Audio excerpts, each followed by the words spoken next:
বিশ্বনবী সাল্লাল্লাহু আলাইহি ওয়াসাল্লাম কবরের কাছে বসে পড়লেন। কবরের কাছে বসার পরে বিশ্বনবী সাল্লাল্লাহু আলাইহি ওয়াসাল্লাম বসলেন এবং তার হাতে ছিল একটা লাঠি। ওই লাঠি দিয়ে মাটিতে নাড়াচাড়া করতে লাগলেন।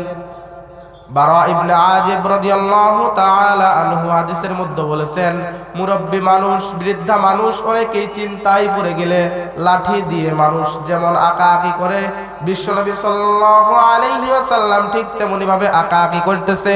আর সাহাবার দলেরা এমন ভাবে বসে আছে যেন তাদের মাথার উপরে পাখি বসতে পারবে, এমন ভাবে তারা হতভম্ব নিশ্চুপ হয়ে আছে। বিশ্বনবী সাল্লাল্লাহু আলাইহি ওয়াসাল্লাম মাথা নিচু করে এগিয়ে যাচ্ছেন। কিছুক্ষণ পরে বিশ্বনবীজি মাথা উঠালেন। সাহাবাদেরকে তাকালেন, বললেন, তোমরা ওই কবরের দিকে তাকাও, কবরের কথা স্মরণ করো। এই কবর থেকে তোমরা প্রত্যেকেই নিজের পানাহ চাও, কবরের আযাব থেকে মাফ চাও।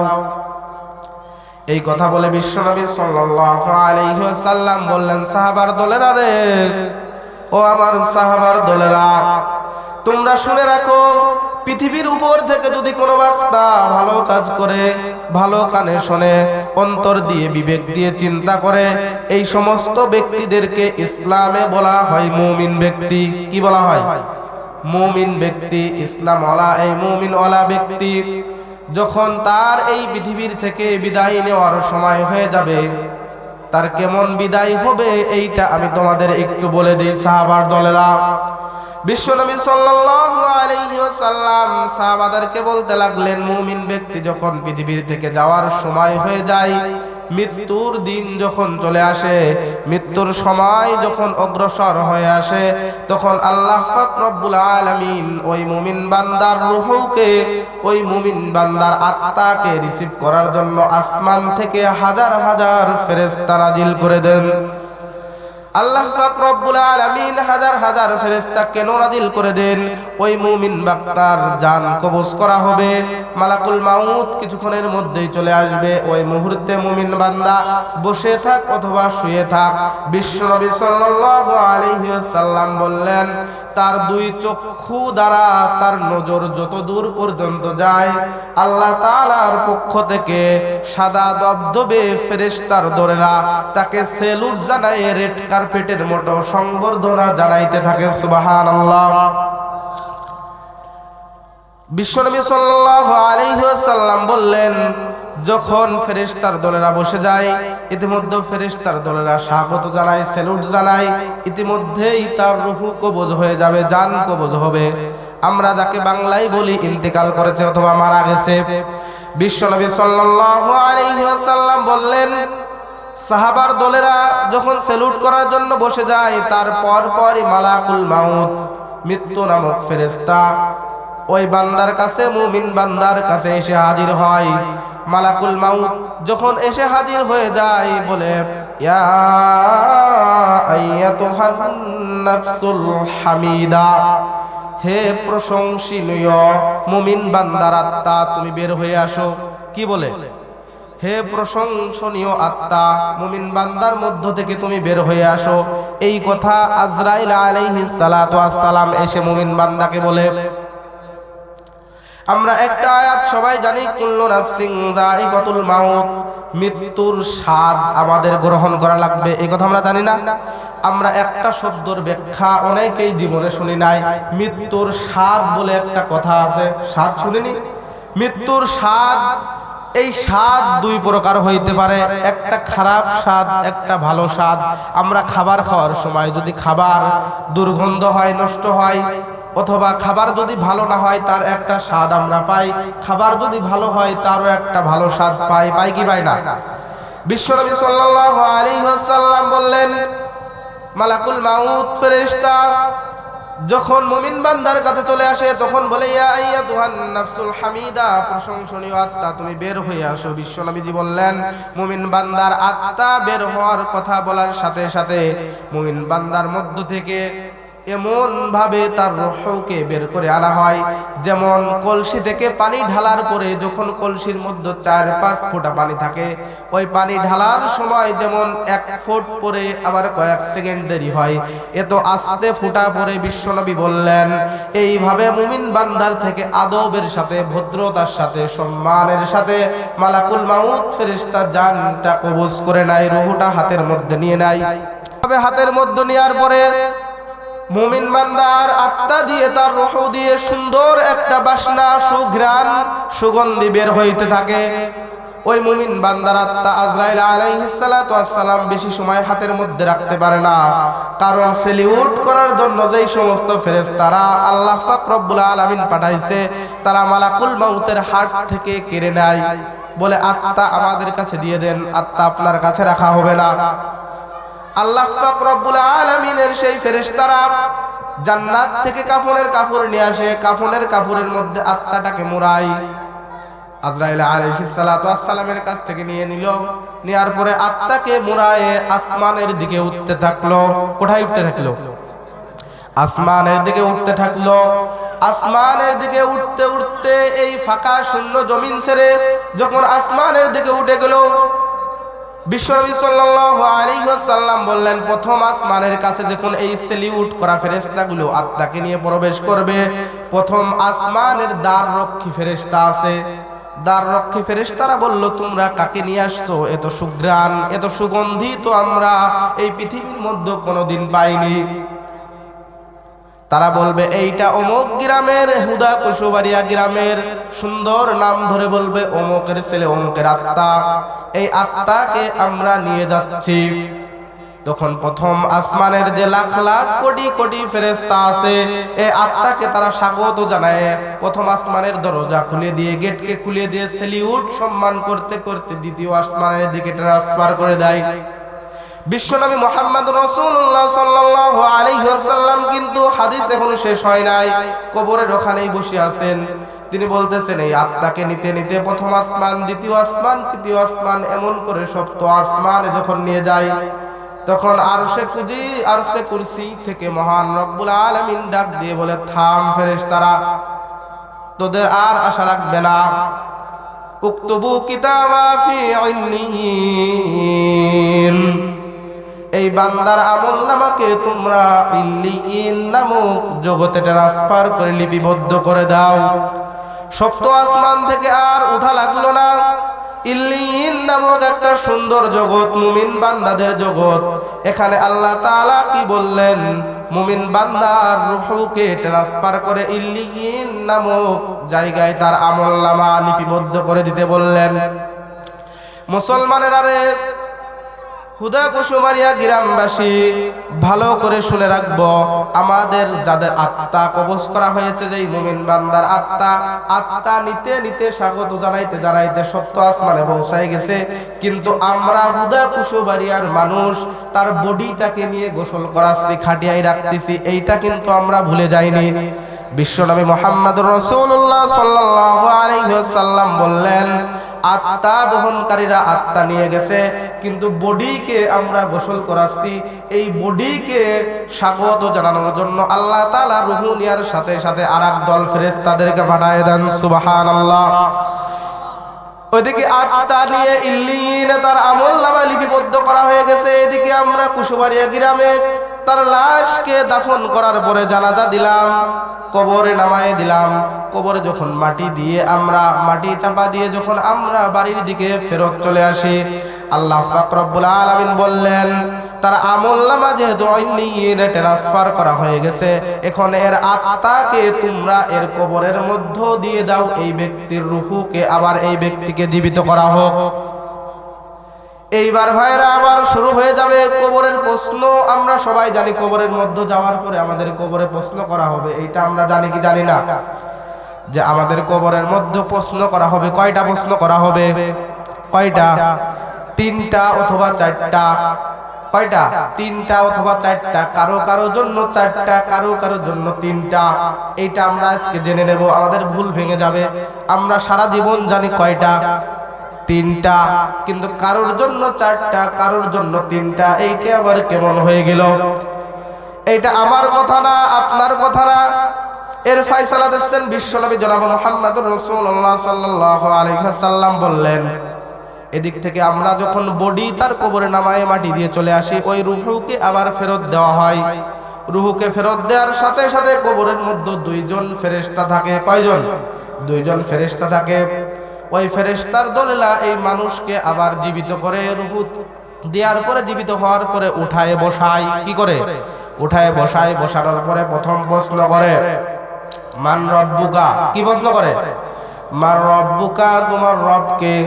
ইমানদার মুমিন ব্যক্তি সহজেই অ্যানসার করে দিতে পারে, রব্বি আল্লাহ, আমার রব ছিল একমাত্র আল্লাহ। কে ছিল? একমাত্র আল্লাহ। রব হিসাবে আমরা তাকে মেনে নিয়েছিলাম, আমাদের রব ছিল আল্লাহ। দ্বিতীয় প্রশ্ন করা হবে, অমান দিনুকা, তোমার দিন কি? প্রশ্নগুলো সহজ, তারপরে যে আবার মজা আছে। বিশ্বনবী সাল্লাল্লাহু আলাইহি ওয়াসাল্লাম বললেন, দিনের ব্যাপারেও প্রশ্নের জবাব মুমিন ব্যক্তি দিয়ে দেবে। দিনিয়াল ইসলাম, আমার ধর্ম ছিল ইসলাম, আমি ইসলামকে গ্রহণ করেছিলাম। তৃতীয় নাম্বার প্রশ্ন, ওমান হাদান নাবিয়্যুকা, তোমার রাসূলকে। অথবা বলা হবে বিশ্বনবী সাল্লাল্লাহু আলাইহি ওয়াসাল্লাম বলেন, ওমা হাদার রাজুলু বুইসুল্লাযী ফীকুম, ওমা হাদার রাজুলু বুইসুল্লাযী ফীকুম। এই ব্যক্তিকে আনা হবে, স্বয়ং বিশ্বনবী মুহাম্মদুর রাসূলুল্লাহকে এনে দাঁড় করানো হবে। জিজ্ঞাসা করা হবে এই ব্যক্তিকে। মুমিন ব্যক্তি, ওই ভালো ব্যক্তি প্রথমবার দেখার পরেই বলে দেবে, ইনি হলেন আমাদের বিশ্বনবী, বিশ্বনেতা জনাবে মুহাম্মদুর রাসূলুল্লাহ সাল্লাল্লাহু আলাইহি ওয়াসাল্লাম। তিনটা প্রশ্ন করার পরে জিজ্ঞাসা করা হবে, তুমি এই প্রশ্নের উত্তর, প্রশ্নের অ্যানসার গুলো কোথা থেকে জানলে? এইবার আসতেছে আমাদের চতুর্থ প্রশ্ন। কয় নাম্বার প্রশ্ন? চতুর্থ নাম্বার প্রশ্ন। আমরা শুধু তিনটাই জানতাম, তিনটা বলার পরেই শেষ হয়ে যাবে না ভাইরা আমার। জিজ্ঞাসা করা হবে, এই প্রশ্নগুলো তুমি কোন জায়গায় পেলে, কোথা থেকে জানলে? মুমিন বান্দা জবাব দিয়ে, ইকরা কিতাব। বিশ্বনবী সাল্লাল্লাহু আলাইহি ওয়াসাল্লাম বললেন, মুমিন বান্দা বান্দীদের জন্য জবাব খুব সহজ, ইকরা কিতাব। আল্লাহ আপনি তো কিতাব দিয়ে দিয়েছিলেন, আপনার কিতাব কুরআনুল কারীম, এইটা আমরা এইটার থেকে জেনে নিয়েছি। জিজ্ঞাসা করা হবে, তুমি তো কোরআন পড়তে পারতে না। মুমিন বান্দা জবাব দেবে, আমি কোরআন পড়তে পারতাম না তো কি হয়েছে? কোরআনের মাহফিলে যেতাম, কোরআন দ্বারা শিক্ষা গ্রহণ করাই সেই মাওলানা মুহাদ্দিস হাফেজদের কাছে যেতাম, তাদের কাছ থেকে যে এই প্রশ্নগুলোর অ্যানসার আমরা জেনে গেছি। সুবহানাল্লাহ। মুমিন বান্দার চারটা প্রশ্নের জবাব যখন হয়ে যাবে, এখানেই শেষ না। আল্লাহ তাআলা এবার সপ্ত আসমানের উপর থেকে তার কুরসি থেকে দেবে, বলে, থাম ফেরেশতা দুইজন, তোরা থাম, থেমে যাও, তোমাদের আর প্রশ্ন করা লাগবে না। আমি আল্লাহ তাআলা সত্যায়ন করে দিলাম, আমার বান্দা যা বলেছে সব সত্য বলেছে। সত্যায়ন করলেন কে? সত্যায়ন করে দিলেন কে? আল্লাহ পাক রব্বুল আলামিন সপ্ত আসমানের উপর থেকে ডেকে বললেন, আমি আল্লাহ সত্যায়ন করে দিলাম, এই ব্যক্তিকে তোমরা জান্নাতের পোশাক পরিধান করায় দাও। সুবহানাল্লাহ। আল্লাহ পাক রব্বুল আলামিন বললেন, আর একে জ্বালাতন করার দরকার নেই, আর ডিস্টার্ব করার দরকার নেই। পৃথিবীর মানুষের একে তো সম্মান দিতে জানে নাই, এর তো একটা পাতলা সাদা কাফনের পোশাক, সাদা একটা চিকুন পোশাক পরিধান করায় কবরে এই শীতের মধ্যে নামায় রেখে গেছে। এই পোশাক খুলে তাকে জান্নাতি পোশাক পরিধান করায় দাও। সুবহানাল্লাহ। আল্লাহ পাক রব্বুল আলামিন বললেন, তাকে জান্নাতের পোশাক পরিধান করানোর পরে তার কবরকে এমন ভাবে প্রশস্ত করে দেওয়া হবে, তার চক্ষু যত দূর পর্যন্ত যাবে তত দূর পর্যন্ত তার কবরে জায়গা করে দেওয়া হবে। কবরে জায়গা করে দেওয়ার পরে সে সেখান থেকে জান্নাতের একটা দরজা, জান্নাতের একটা লাইন তাকে খুলে দেওয়া হবে। ওই মুমিন বান্দা জান্নাতে দেখবে হুরেরা নাচানাচি করতেছে, ওখানে স্বর্ণের বিল্ডিং দেখতে পারবে, রৌপ্যের বিল্ডিং দেখতে পারবে, নহর দেখতে পারবে। ওইগুলো দেখার পরে মুমিন বান্দা আর ঠিক থাকতে পারবে না, ওইখানে যাওয়ার জন্য ফালাফালি করবে। আল্লাহ পাক রব্বুল আলামিন ডাক দিয়ে বলবেন, মুমিন বান্দারে, তুমি এমন ভাবে বাসর রাতের ন্যায়, সুন্দর ভাবে তুলার ন্যায় তুমি ঘুমিয়ে পড়ো, একবারে কিয়ামতের দিন তোমাকে আমি আল্লাহ জাগ্রত করে জান্নাতের ফয়সালা করে দেব। সুবহানাল্লাহ। প্রিয় ভাইয়েরা আমার, হাদিস কিন্তু এখানেই শেষ হয়ে যায়নি। বিশ্বনবী কোথায় বসে আছে আমাদের কি মনে আছে? বিশ্বনবী কোথায় বসেছিল আমাদের মনে আছে? বিশ্বনবী মনে নেই? আমাদের মনে তো থাকার কথা। আনসারী সাহাবীর জানাজায় যাচ্ছিলেন, জানাজায় যাওয়ার পথে কবর দেখলেন, কবরে বসে লাঠি দিয়ে খুঁড়তে খুঁড়তে হাদিস শোনাচ্ছেন সাহাবার দলেদের।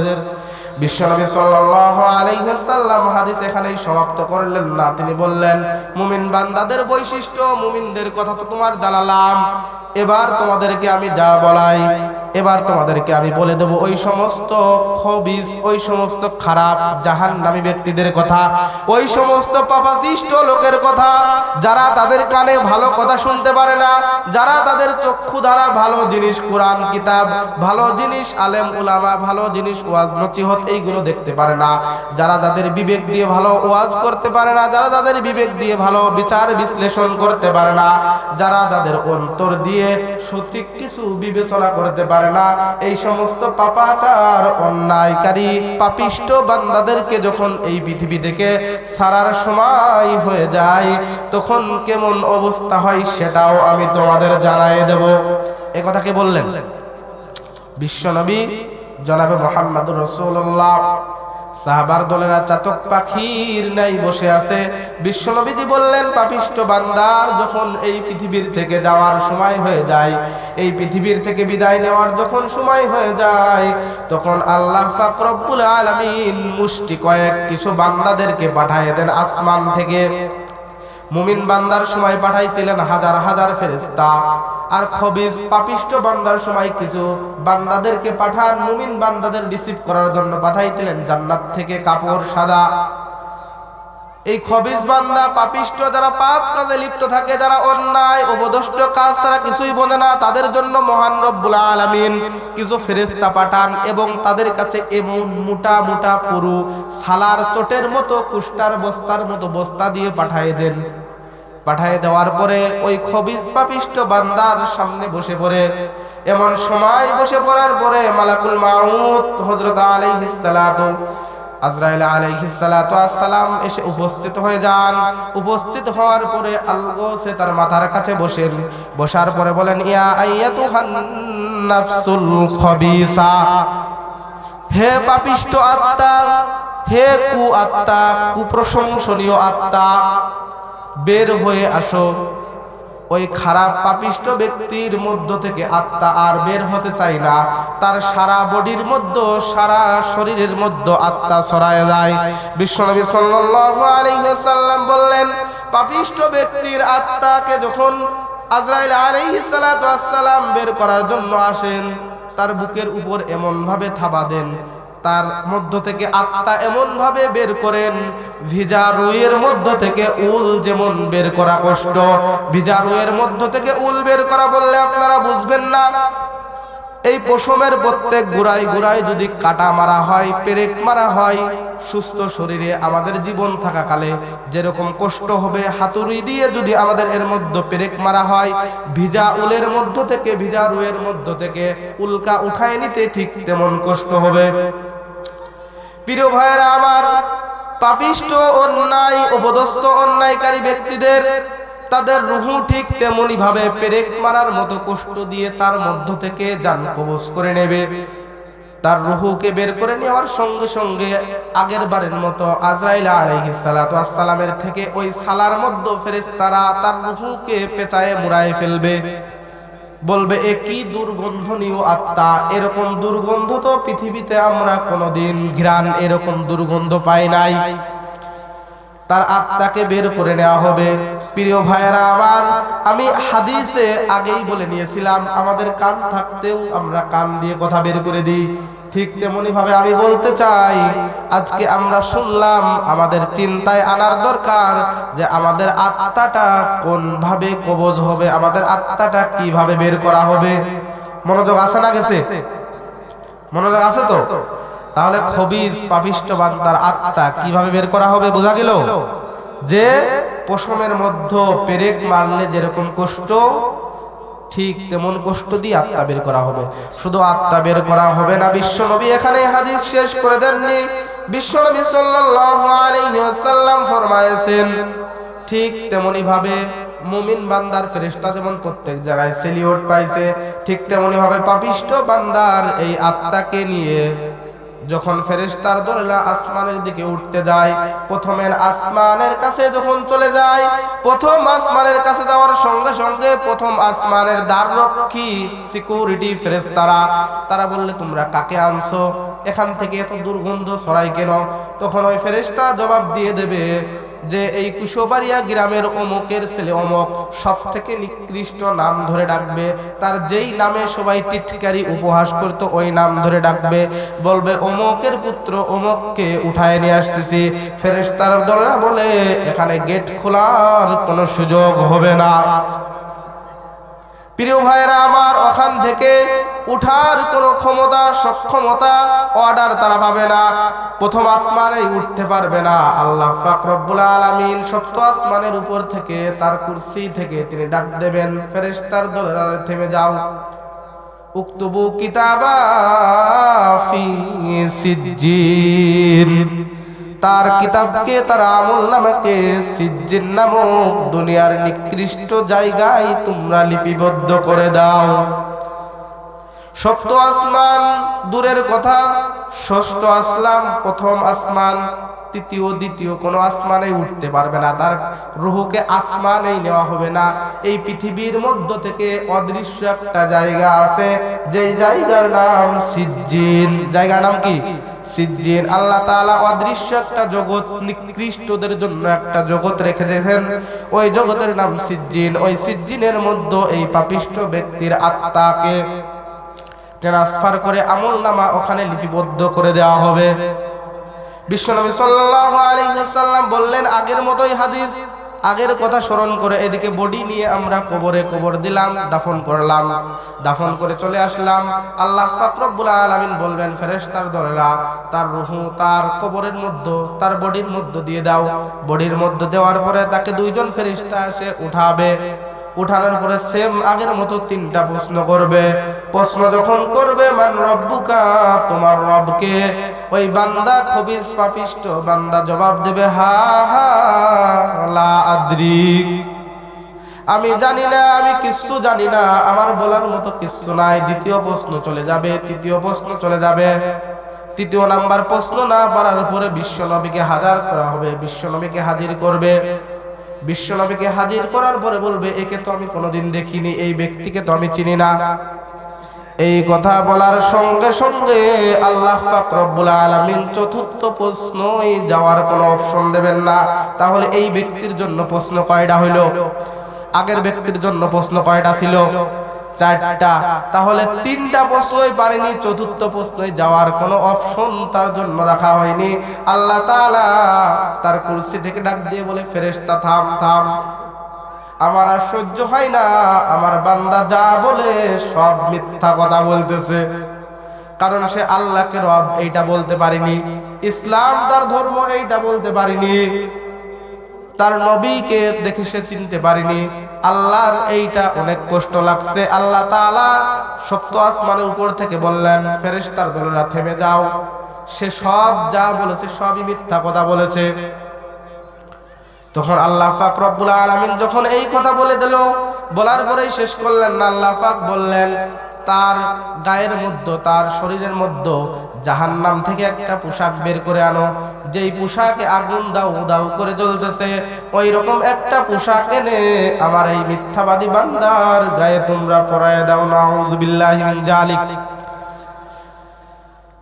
তাহলে আমাদের চিন্তার বিষয়, আমাদের ভাববার বিষয় যে আমরা পাপিষ্টর দলে আছি না ভালো মানুষের দলে আছি, না আমরা মুমিন বান্দার দলে আসি।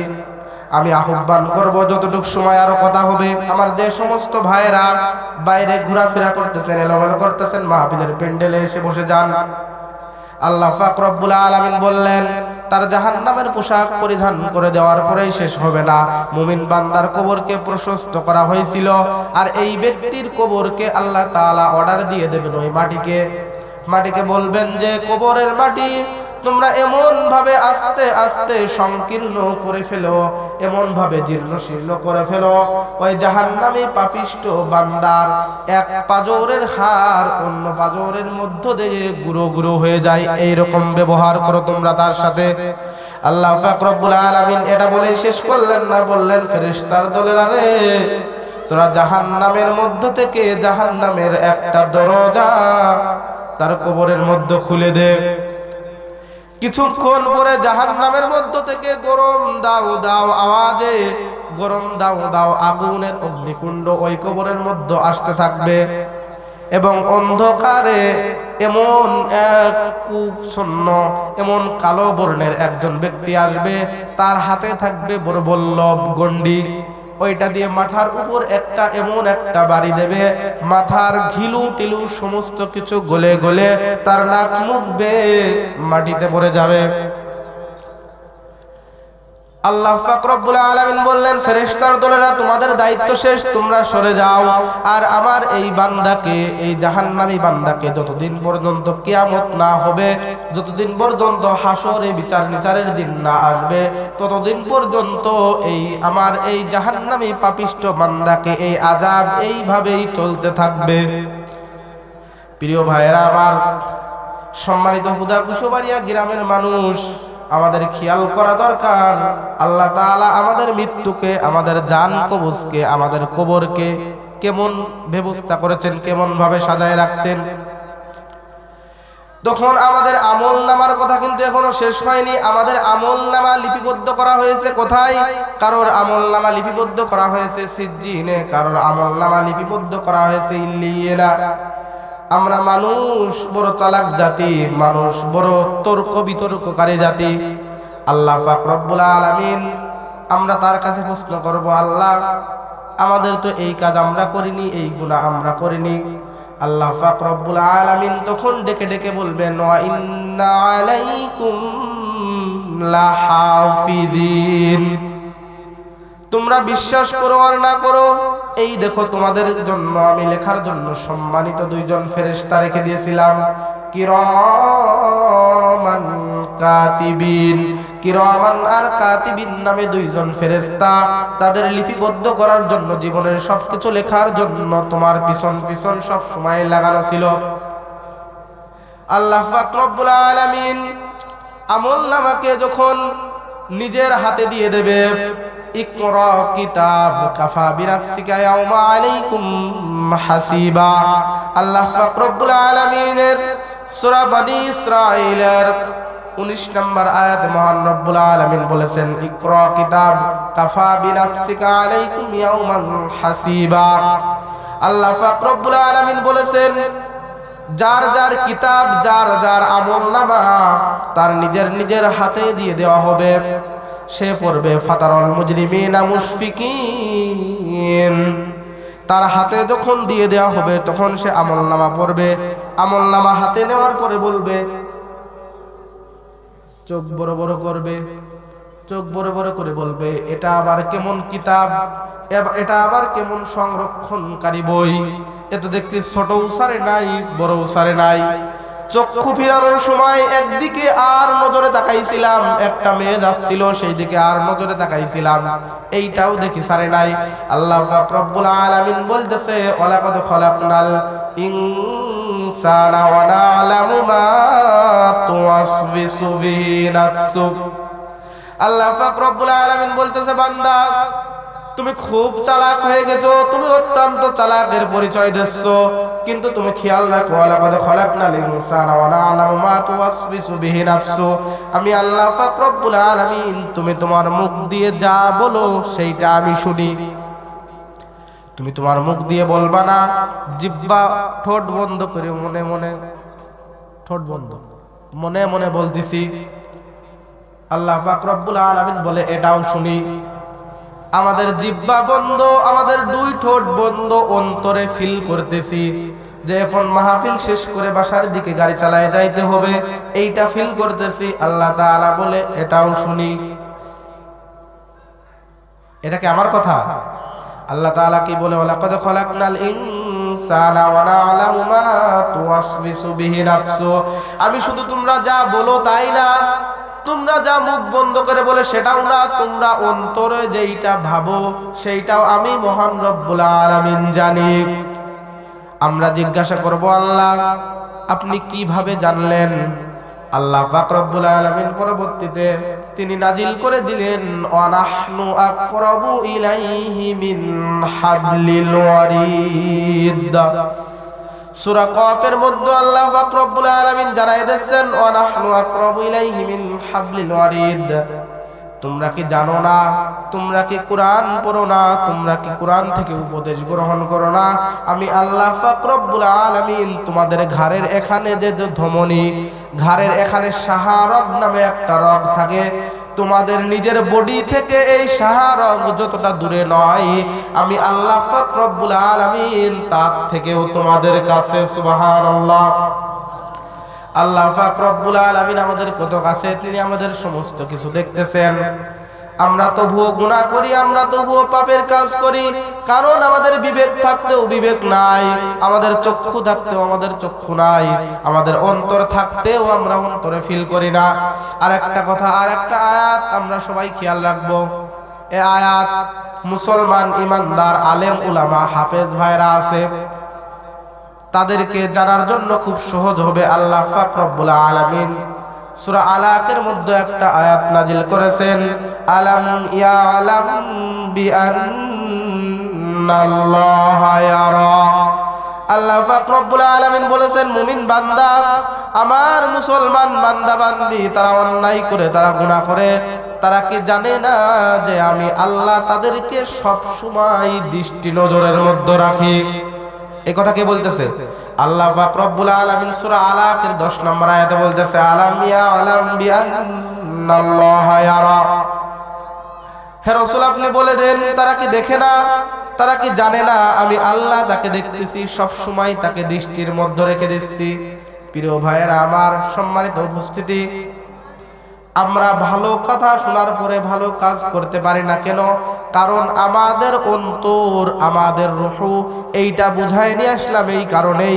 এতক্ষণ পর্যন্ত আমরা যা শুনলাম, শোনার পরে আমরা বুঝতে পারলাম আমাদের এই বডি, আমাদের এই রক্ত মাংস শরীরের বিন্দু পরিমাণ দাম নাই। দাম আছে? আমাদের মধ্যে যে রুহুটা আছে, সব মূল্য ওই রুহুর। সব মূল্য কিসের? রুহুর। কারণ রুহু নিয়ে, আমাদের আত্মা নিয়ে টানাটানি করে ফেরেশতারা কোথায় চলে যায়, আর আমাদের আত্মা যখন বের করা হয়, আমাদের বডির বিন্দু পরিমাণ দাম নাই। এই কারণেই দাম নাই। তার প্রমাণ, আমাদের ভিতর থেকে আত্মা যখন নিয়ে নেওয়া হয়, তখন আমাদের বডিকে এক মুহূর্ত, 1 ঘন্টার জন্য আমাদের বেডরুমে রাখা হয় না? রাখা হয়। আমাদের শোয়ার ঘরে আজ যদি আমি মারা যাই, আপনি মারা যান, আপনার ছেলে সন্তান মারা যায়, এই রাত্রে আমরা অনেককেই দেখেছি রাত জেগে, আমিও মুর্দাকে পাহারা দিয়েছি। আমি দেখেছি ওই সমস্ত মুর্দা লাশদেরকে বারান্দার থেকে নামায়ে উঠানের মধ্যে একটা চান্দোয়া দিয়ে রেখে দেয়, আর চারিদিকে মানুষ চেয়ার দিয়ে পাহারা দেয়। তবুও তার বিলাসবহুল বাড়ি গাড়ি, তার ঘরে থাকার কোনো জায়গা হয় না। কারণ আমাদের মধ্যে রূহ নামক ওই জিনিসটা আল্লাহ তাআলা মালাকুল মাউতের দ্বারা সিনায় নিয়ে গেছেন। তাহলে আমাদের কোনো দাম আছে না? দাম আছে রুহুর। দাম আছে কার? রুহুর। আমাদের এই বডির কোনো দাম নেই। এই জন্য আমাদের এই রুহু থাকাকালে আমাদের যে কথা বলেছিলাম মানতে পারি না কেন? এই রুহু, আমাদের এই অন্তর, এই অন্তরটা সাদা ধবধবে। সাদা কি? ধবধবে। এই সাদা ধবধবে অন্তর, আমরা যখন একটা গুনাহ করি, ওই সাদার উপরে কলমের একটা দাগ পড়ে যায়। কি পড়ে যায়? কলমের একটা দাগ। যখন আমরা তাওবা করি, আল্লাহ আমার ভুল হয়ে গেছে, এই কাজ করে আমার ঠিক হয়নি, আমার দ্বারা এরকম কাজ আর হবে না, এই কথা বললি ওই কলমের কালি, খাতার থেকে পেন্সিলের দাগ যেমন রাবার দিয়ে মুছা হয়, ওই দাগটাকে মুছা হয়। মুছার পরে আমাদের অন্তর আবার রিফ্রেশ, আমাদের অন্তর আবার একবারে সাফ, ক্লিন হয়ে গেল। কিন্তু আমি অন্যায় করার পরে ওই গুনাহ করেই গেলাম, একটা করলাম, দাগ বসলো। এরকম করতে করতে করতে করতে যখন কয়েকশো, আমাদের হাজার হাজার অন্যায় হয়ে যায়, তখন আমাদের ওই রুহুতে দাগ পড়তে পড়তে, কারণ আমরা তওবা করিনি তো, দাগ পড়তে পড়তে একেবারে কালো হয়ে যায়। আর কালো যখন হয়ে যায়, এই যে কালো কোট, এই কোটের উপরে যদি একটা কলম দিয়ে দাগ দেওয়া হয়, ঠিক পাওয়া যাবে? টের পাওয়া যাবে কলম দিয়ে দাগ দিলে? কিন্তু এই যে নিচে এই যে সাদা জুব্বা আছে, এর উপরে যদি একটা দাগ দেওয়া হয়, ওই রাস্তার থেকে দেখা যাবে যেখানে কলমের একটা দাগ আছে। ঠিক পাওয়া যাবে কি যাবে না? যাবে। তাহলে অন্তর যখন সাদা থাকে, তখন আমাদের ভালোকে ভালো, খারাপকে খারাপ মনে হয়। কিন্তু যখন আমাদের অন্তর এরকম কোটের মতো হয়ে যায়, কালো দাগ হাজারটা বসালেও বোঝা যাবে না, এরপর আমাকেও দাগ দিলে রাগ হয় না, কিন্তু এখানে একটা দাগ দিলে পর্যাপ্ত রাগ হয়ে যায়। ঠিক তেমনি ভাবে আমাদের অন্তর যতক্ষণ সাদা থাকে, অন্যায় কাজ দেখলে, অন্যায় কর্ম করতে গেলে বাধা দেয়, রাগ হয়, ভালো লাগে না। কিন্তু এইটা যখন কালা হয়ে যায়, ওর উপরে যা হয়, গুনাহ যা হচ্ছে হোক, অন্যায় যা হচ্ছে, ওইগুলো কিছু আমাদের মনেই হয় না। একে কি অন্যায় মনেই হয় না, খারাপকে খারাপ মনেই হয় না। এজন্য আমাদেরকে এখন থেকে, এই মুহূর্তে থেকে, হাদিস শোনার পর থেকে ভালো হওয়ার কি করতে হবে? নিয়ত করতে হবে। নিয়তের আয়াত পড়েছিলাম। যাই হোক, আমি দুঃখিত, সময় এমনি আমি বেশি টাইম নিয়ে ফেলেছি। তো পরবর্তী দিন যদি কোনো একদিন এই এলাকায় আসি, তখন জানাবো যে নিয়ত করার কারণে এই আমাদের রূহকে কিভাবে পরিষ্কার করা যায়, এটা সম্পর্কে বলবো। যতটুকু বলেছি, আল্লাহ তাআলা আমাদের প্রত্যেককে খাঁটি মুমিন, খাঁটি মুসলমান, আমাদেরকে মুমিন ব্যক্তি হিসাবে কবুল করেন। জোরে বলে আমিন।